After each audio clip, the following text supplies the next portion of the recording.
ও কি কিছুই না খেয়ে উঠে পড়লেন যে?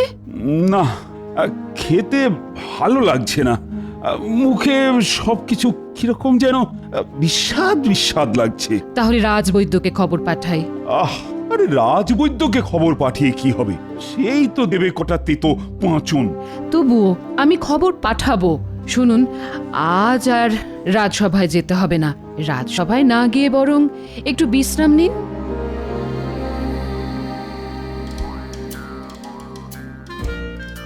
ইনি সবকিছু ঠিকঠাক নিয়েছো তো?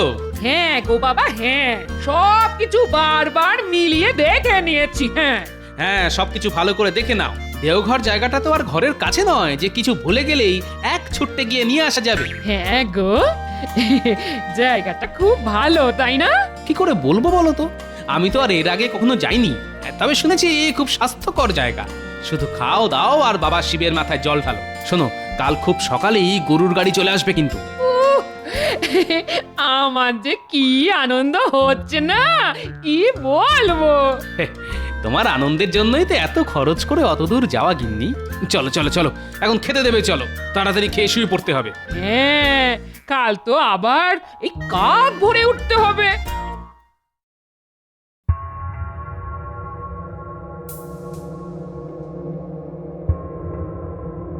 দেখি মহারাজ, জিভটা একবার বের করুন তো। আরেকটু বড় করে। এবার পেটটা একটু দেখব।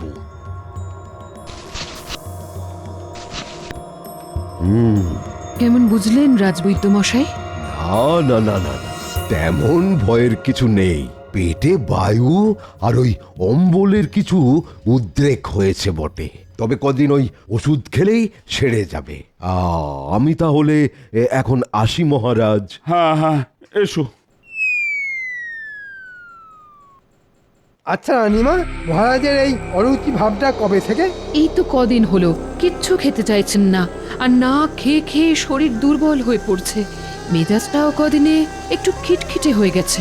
চিন্তা করবেন না, আজ থেকে আমি মহারাজের সব দায়িত্ব নিয়ে নিচ্ছি। তো দায়িত্ব নিয়ে তুমি কি আমার মুখের বিস্বাদ ভাবটা দূর করতে পারবে? পারবো মহারাজ। কি করে? রানীমা, আমার মনে হয় মহারাজ অনেকদিন এক হাতের রান্না খেয়ে যাচ্ছেন, তো তাই হয়তো মুখে খাবার এখন বিস্বাদ লাগছে। কথাটা খুব একটা মন্দ বলনি। সেই তো শুকনো ডাল ঝাল কিংবা পোস্ত পুঁই চচ্চড়ি আর ঝোল, অন্য কিছু পদ রান্না হলে হ্যাঁ মুখে হয়তো ভালো লাগতো। কিন্তু আমাদের রান্নার ঠাকুর তো এর বেশি কিছু জানেন না। চিন্তা করবেন না রানীমা, একেবারেই চিন্তা করবেন না। আপনি বরং পুরনো রান্নার লোককে কিছুদিন ছুটি দিয়ে দিন। তার বদলে আমি খুব করিতকর্মা দুজনকে এনে দিচ্ছি। ওহ, যা রাঁধে না, কি বলবো! বিরিয়ানি, কাবাব, কোপ্তা, তারপর আরো কত সাহেবি পদ, চপ, কাটলেট, স্যুপ। তাহলে আর দেরি করছো কেন? কালই ওদের নিয়ে এসো। কদিন একটু কোপ্তা কাবাব খেয়ে মুখের স্বাদটা ফিরিয়ে আনি। যথাজ্ঞা মহারাজ।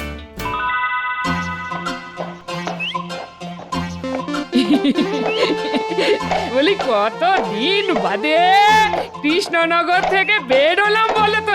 হ্যাঁ, অনেক দিন পর আবার তীর্থ করতে বেরোলাম। অনেক দিন পর, বলো না বলো, বলো সারা জীবনে এই প্রথমবার। কেন, কতবার তোমায় বাপের বাড়ি নিয়ে গেছি বলো? সে তো বাপের বাড়ি, হ্যাঁ, এই তীর্থক্ষেত্র তো নয়। বলো কি গিন্নি, সমস্ত বিবাহিত মেয়ের কাছে বাপের বাড়ি তো সব থেকে বড় তীর্থক্ষেত্র। বুড়োর কথা চিড়ি দেখো।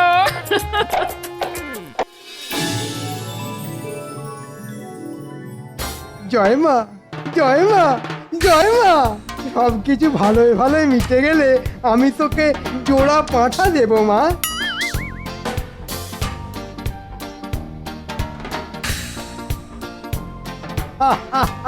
গোপাল এখন নেই, মাস খানেকের জন্যে তীর্থ ভ্রমণে গেছে।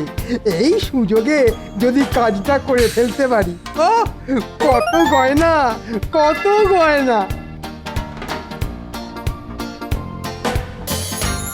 আমাদের ডেকেছেন মন্ত্রী মশাই? আরে আয় আয়, শোন, তোদের একটা কাজ করতে হবে। কাজ? হ্যাঁ, খুব বড় একটা কাজ। তার আগে বলতো, তোরা রাঁধিস কেমন? মানে কোপ্তা, কাবাব এসব রাঁধতে পারিস তো? একবারে সুযোগ দিয়েই দেখুন না। খুব ভালো, তাহলে মহারাজের বাড়ি তোদের রান্না করতে যেতে হবে।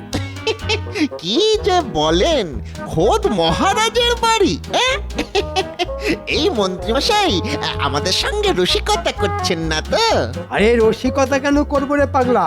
তবে রান্নার ফাঁকে ফাঁকে আরো একটা বড় কাজ তোদের করতে হবে, আর ঠিক মতো করতে পারলে অনেক টাকা দেবো তোদের। এটা কাজটা কি শুনি? এদিকে আয়, একটু চুপি চুপি বলি।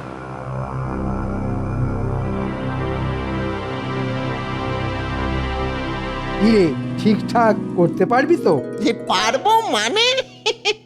ধরে নিন কাজ হয়ে গেছে। কিরে ঘটা, ঠিক বললাম তো?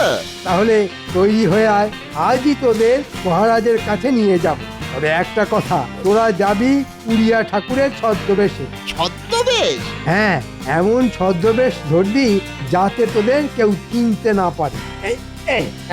এই নে ওষুধের শিশি। রোজ রাতে মহারাজ আর মহারানীর খাবারের সাথে 2 ফোঁটা করে মিশিয়ে দিবি। কিন্তু মন্ত্রী মশাই, মানে আসল জিনিসটা? আজই কোনো এক সুযোগে মহারাজের ঘরে ঢুকে ওটার একটা ছাপ তুলে কামারকে দিয়ে আসবো। চিন্তা নেই, 2-1 দিনের মধ্যেই পেয়ে যাবি।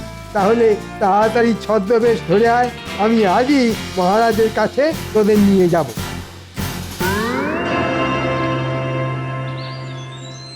ভেতরে আসবো মহারাজ? এসো এসো। মহারাজ, এরা হচ্ছে সেই রান্নার লোক। এই মহারাজকে প্রণাম কর, প্রণাম কর। পেনামো হই রাজামশাই, পেনামো হই। নামটা কি? আগে মই জগন্নাথও আছি, আরে কেদারনাথও আছি। তা কোপ্তা কাবাব এসব রাঁধতে পারবে তো? খুব পারিব মা জননী, একেবারে সুযোগ দিউনি পড়া। তোমরা কি বাঙালি নও? ঠিক ধরেছেন রানীমা, এরা উড়িষ্যার লোক। অল্প অল্প বাংলা বুঝতে পারলেও একেবারেই বলতে পারে না, তাই বেশি কথা বলতেও চায় না। এ কথা তো ঠিক আছে পড়া। তবে